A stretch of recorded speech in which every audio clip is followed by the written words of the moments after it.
Bonjour, vous voulez accélérer le montage de vos vidéos? Il existe une solution parmi d'autres, c'est l'utilisation des raccourcis clavier.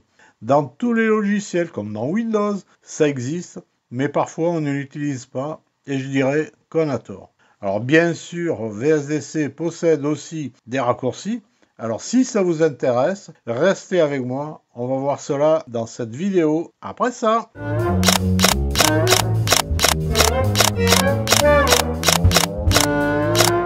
Et oui, on peut accélérer le montage de nos vidéos en utilisant les raccourcis clavier. On perd, moi le premier, beaucoup de temps avec les clics sur les menus, les clics droits, etc., etc.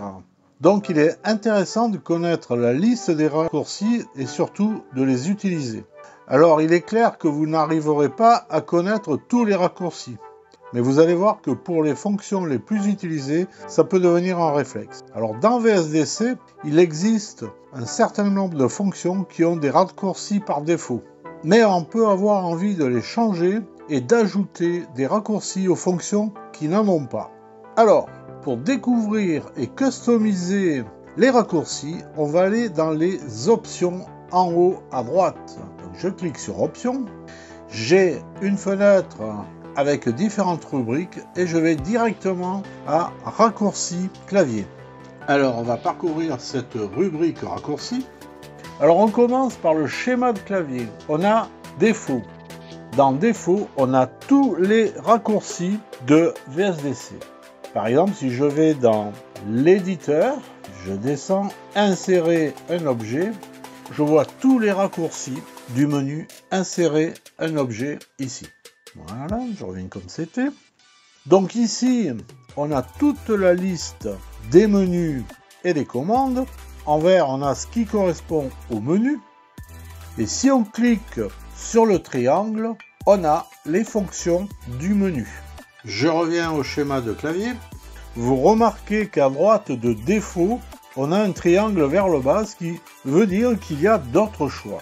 Alors si je clique dessus, on voit que l'on a d'autres choix de logiciels, comme Adobe Premiere, Filmora ou iFilm. Ça, c'est intéressant pour ceux qui sont habitués à un de ces logiciels, ce qui pourra leur faciliter la vie en passant d'un logiciel à l'autre. Donc je vais me mettre sur l'éditeur comme tout à l'heure, dans Insérer un objet. Et si maintenant je choisis un autre logiciel comme Adobe Premiere, on voit que les raccourcis ont changé. Donc je reviens sur défaut pour continuer la visite de cette fenêtre. Je reviens en position normale. Ensuite, on a le filtre. Alors ça va nous permettre d'accéder plus vite à un menu ou directement à une commande. Il suffit de taper le menu ou la commande recherchée. Par exemple, si je tape couper, il m'affiche tous les menus où je peux trouver couper. Édition, j'ai coupé. Éditeur, j'ai coupé le fragment, etc., etc. Pour revenir au début, je clique sur la croix pour effacer couper. Alors pour aller plus vite, je peux taper tout de suite le nom du menu et la commande. Par exemple, édition, couper. Et là, il me propose le menu édition, j'appuie sur le triangle et je n'ai que coupé. J'efface tout et il est bien évident que en jouant sur l'ascenseur, on peut aller directement à la fonction qui nous intéresse. Donc maintenant, on va voir ce que l'on peut faire pour une commande. Je reviens dans édition et couper. Donc ici, dans couper, j'ai CTRL X ici et dans le champ raccourci pour la commande, j'ai le CTRL X. Je vais maintenant lui ajouter un raccourci.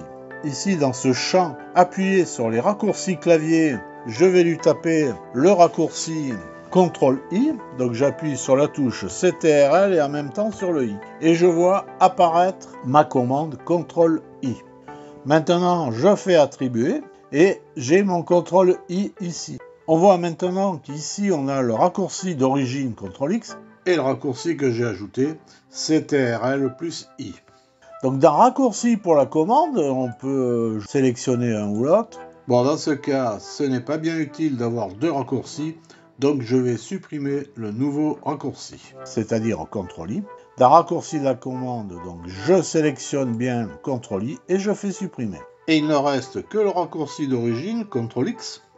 Tout ça pour dire que si vous voulez changer un raccourci, vous insérez le nouveau et vous effacez l'ancien, ou vous effacez l'ancien et vous créez le nouveau.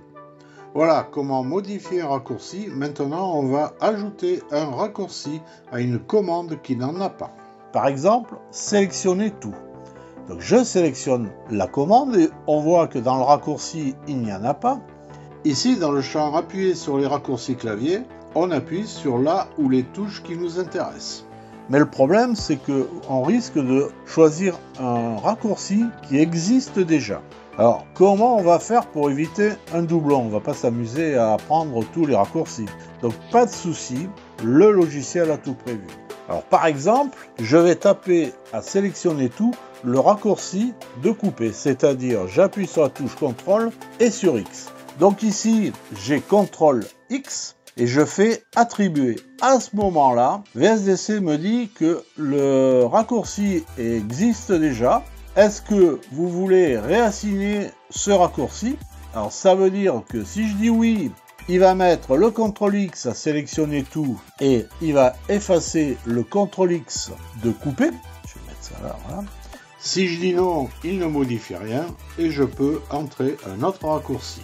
Alors, imaginons que je veux mettre CTRL X à sélectionner tout et plus à couper. À ce moment-là, je fais oui. Et là, on voit qu'il n'y a plus le CTRL X sur couper et il est passé sur sélectionner tout. Alors, je vais tout remettre comme c'était. Soit je fais annuler et à ce moment-là, les modifs ne sont pas pris en compte. Soit pour sélectionner tout, je fais supprimer. Je reviens à couper et là, je lui tape CTRL et X en même temps et je fais attribuer.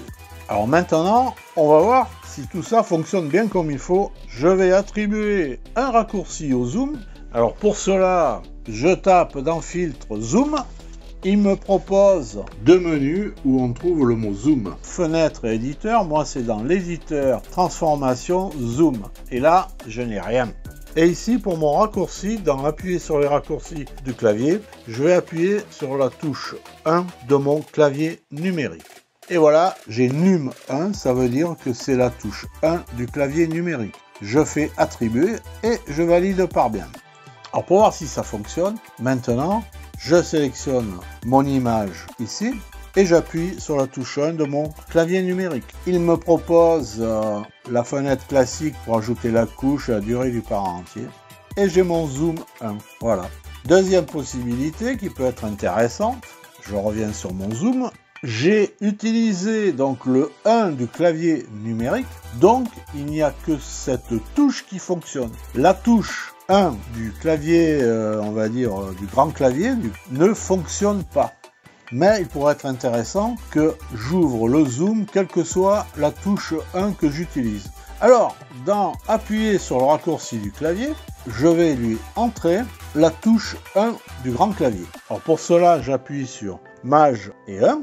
Et on voit qu'on a Shift plus 1 et je fais attribuer. Donc ici, j'ai mes deux raccourcis. Je les vois ici. Je valide par bien. Et maintenant, je fais Shift 1. J'ai aussi le zoom qui arrive. Allez, je recommence. J'appuie sur le 1 du petit clavier. J'ai mon zoom. Je refais encore Shift 1 et j'ai mon zoom.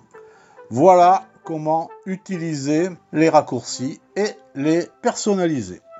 Et voilà, maintenant vous savez comment gérer les raccourcis clavier de VSDC. Alors à vous de jouer.